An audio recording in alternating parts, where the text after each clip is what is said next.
الحمدللہ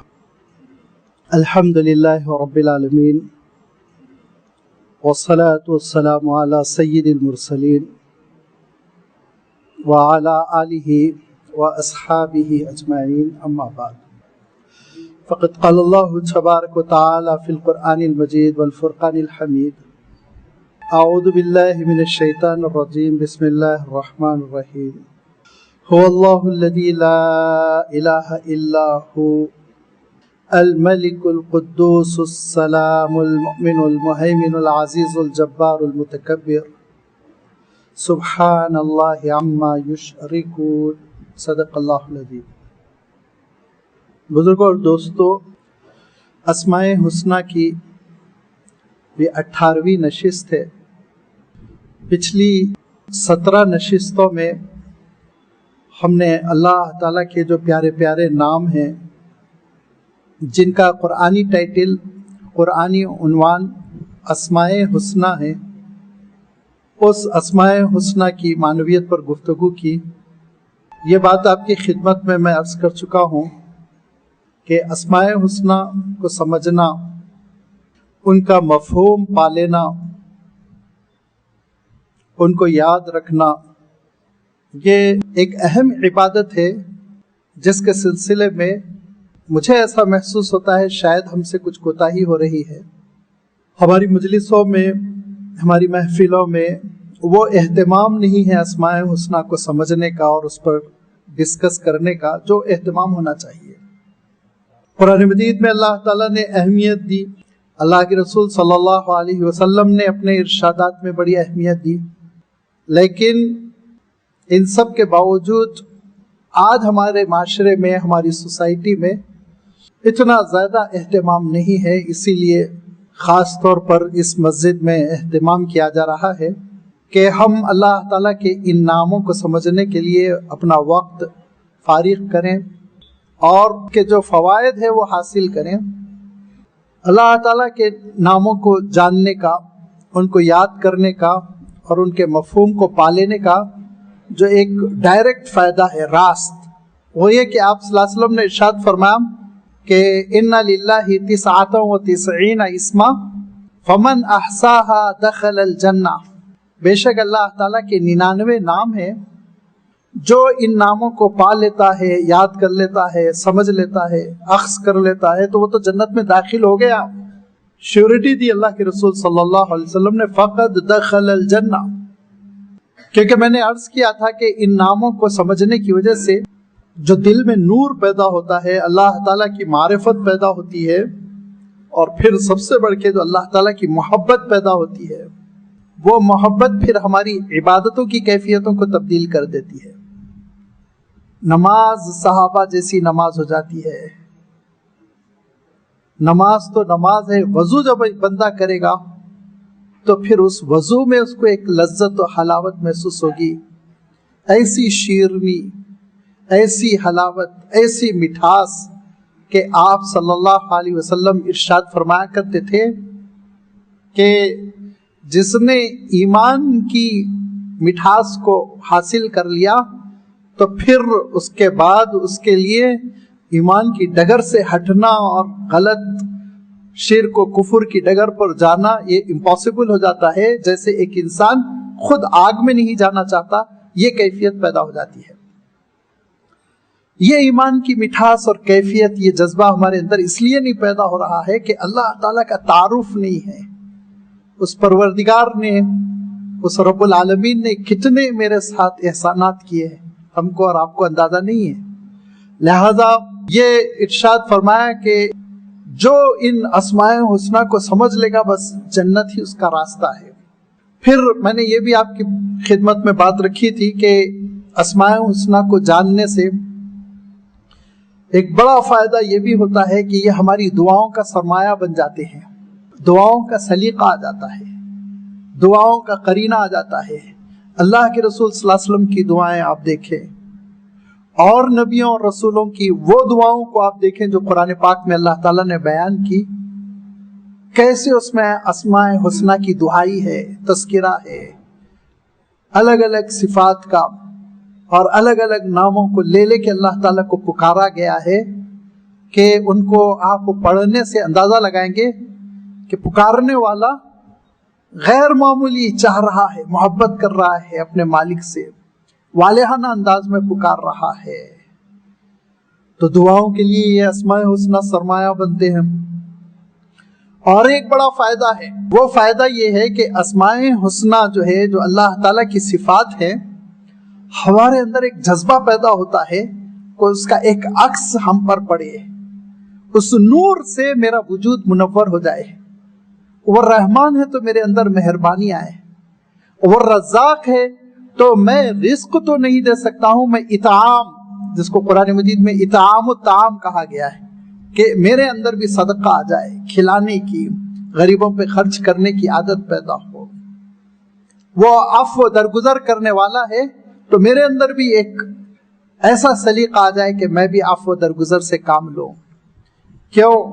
اس کی وجہ یہ ہوتی ہے کہ جب بندہ یہ سوچتا ہے کہ میں اس سے انتقام لوں، میں اس سے بدلہ لے لوں، بسا اوقات یہ خیال ہمارے دلوں میں آتا ہے کہ اینٹ کا جواب ہم پتھر سے دیں، لیکن جیسے ہی مجھے یہ یاد آئے گا لیکن میرا رب تو بہت بخشنے والا ہے، معاف کرنے والا ہے، اور آپ کے دل میں یہ جذبہ ابھرے گا، آپ یہ کہہ بیٹھیں گے کہ اللہ آج میں اس کو معاف کر رہا ہوں جبکہ میں اس کو سزا دینے پر قادر ہوں، مولا محض اس لیے کہ قیامت کے دن آپ مجھے سزا دینے پر قادر ہوں گے لیکن آپ مجھے معاف فرما دیں گے.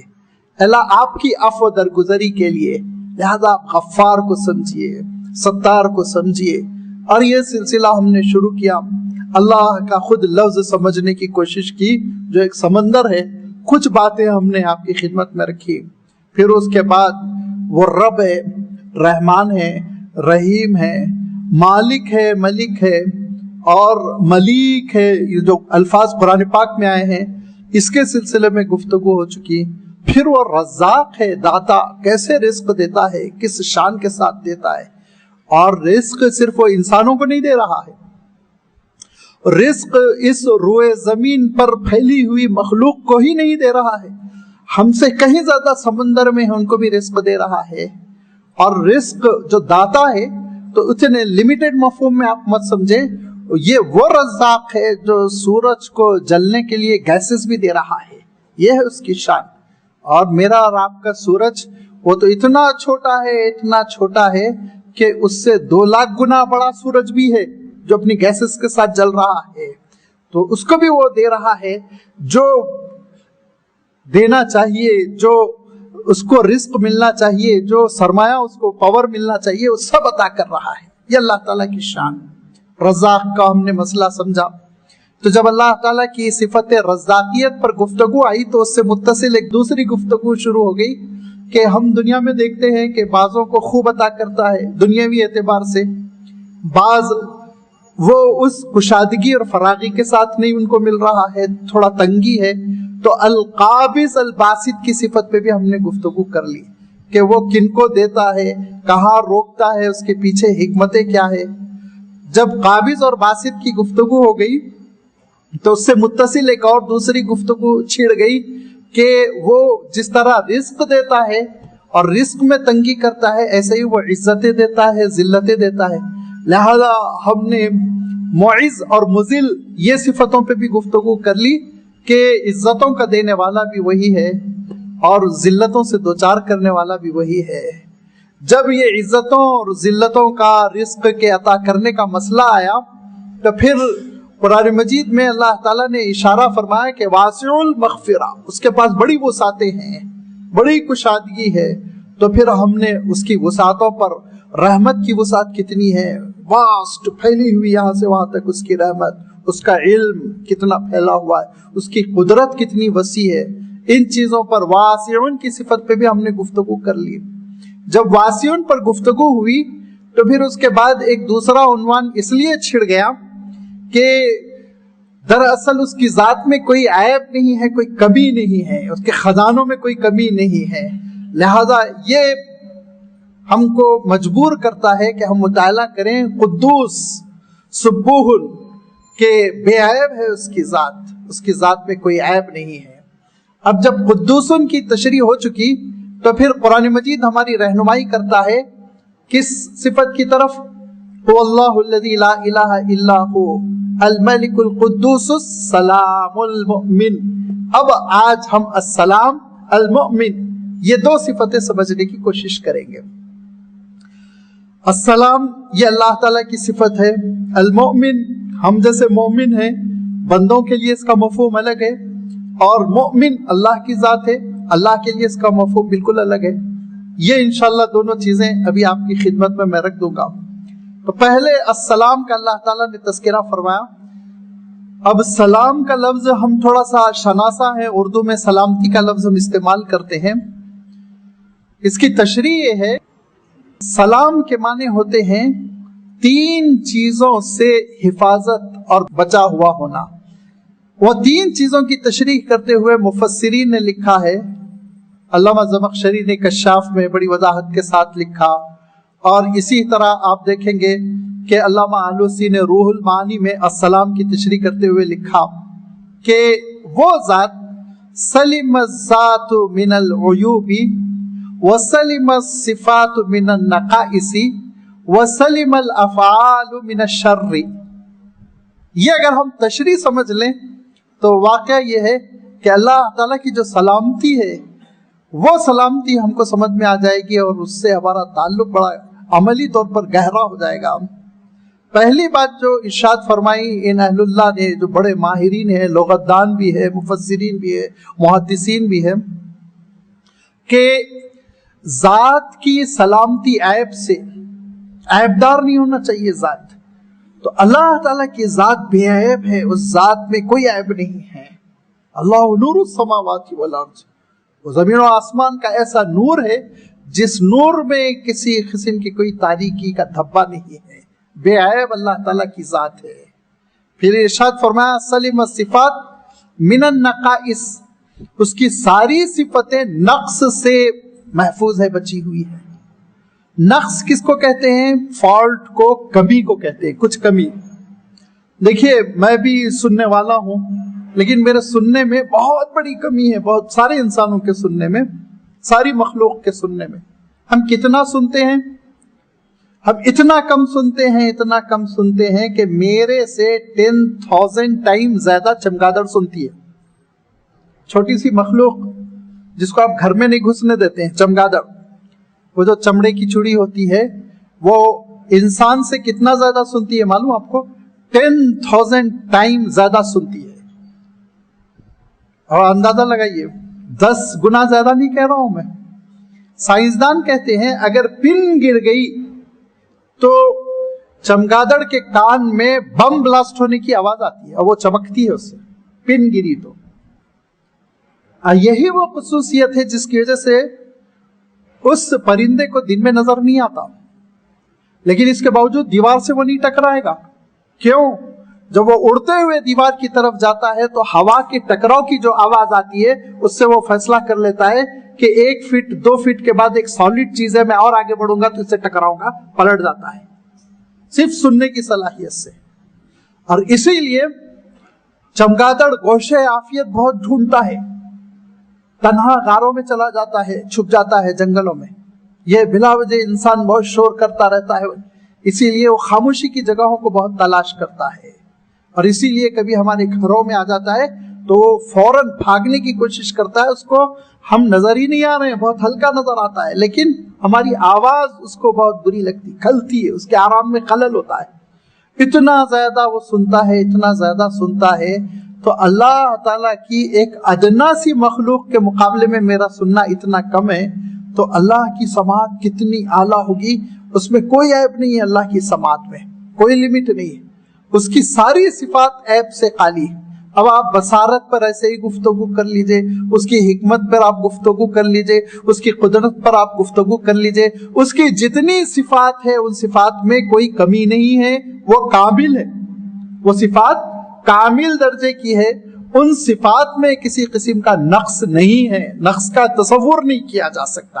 وہ کامل ہے, اس کی حیات کامل ہے, اس کی بصارت کامل ہے, اس کی سماعت کامل ہے, اس کی حکمت کامل ہے, اس کی قدرت کامل ہے, اس کا علم کامل ہے, ہر چیز اس کی کامل ہے, نقص نہیں ہے. یہ ہے سلام. اور سلام کی تیسری تشریح کرتے ہوئے کہا کہ جس کے اعمال سلم الافعال من الشر، جس کی ایکٹیویٹیز، جس کے اعمال، جس کے افعال وہ شر سے، برائی سے بالکل محفوظ ہو. اللہ تعالیٰ کے نعوذ باللہ ان سارے کارناموں میں جس کی وجہ سے کائنات وجود میں آئی، اس میں کہیں کوئی شر مقصود نہیں ہے. شر ہماری وجہ سے پیدا ہوتا ہے ایک الگ بات ہے، لیکن مقصود بالذات شر نہیں ہے. خیر ہی خیر کے لیے اللہ تعالیٰ نے اس پورے کارخانے عالم کو وجود میں لایا، اور خیر ہی اس کے اعمال سے مطلوب ہے. لیکن ہمارے اعمال سے کتنے بھی ہم نیک ہو جائیں، کہیں کہیں ہم غلطی کر جاتے ہیں. غلط نیت کے ساتھ کوئی بات کر دی، ہم نے دیکھا موقع پا کر کہ ذرا سا ایسی بات کر دی جس سے ہمارا ذاتی مفاد ہو، دوسرے کا نقصان ہو. اس طرح کی چیزیں ہم سے روزمرہ میں ہوتی رہتی ہے، تو کہیں نہ کہیں ہمارے اعمال میں شر کا ایلیمنٹ آ جاتا ہے. اللہ کے اعمال اور ایکٹیویٹیز، اس کے کارناموں میں شر نہیں ہے، وہ شر سے اس کے سارے کارنامے محفوظ ہے. یہ ہے سلام. پھر سلام کے معنی یہ بھی ہے ذو سلامہ، جو سلامتی دینے والا بھی ہے. خود وہ بذات خود سراپا سلام ہے، سلامتی ہی سلامتی، اور وہی سلامتی بھی عطا کرتا ہے. لہذا وہی سلامتی عطا کرتا ہے. اب ہم بہت سی چیزوں میں دیکھتے ہیں کہ ہم کو سلامتی نہیں ملتی، نعوذ باللہ، اللہ سب کی حفاظت فرمائے. ذرا ایکسیڈنٹ ہو جاتے ہیں سڑکوں پر، بیماریوں سے، حوادث سے انتقال ہوتے ہیں، اور کئی چیزیں ہوتی رہتی ہیں. لیکن ذرا آپ غور کیجئے کہ اللہ تعالیٰ کا جو کارخانے عالم چل رہا ہے، جس حکمت کے ساتھ اس نے سلامتی کو مقصود رکھا، اب انسان کوتاہی کر جائے تو یہ اس کی اپنی غلطی ہے. اس نے تو ہماری حفاظت کا اتنا انتظام فرمایا، اتنی سلامتی دی کہ ہمارا سب سے زیادہ قیمتی آرگن بھیجا سب سے زیادہ قیمتی، اتنا ہی زیادہ اس نے محفوظ کر دیا. زبردست اس نے ایک کور بنایا کھوپڑی کا، سخت مضبوط، کہیں سے سوراخ نہیں رکھا کہ دماغ تک کوئی چیز پہنچ جائے.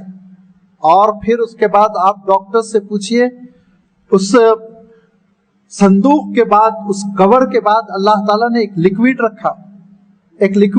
لکوڈ کیوں رکھا ہے؟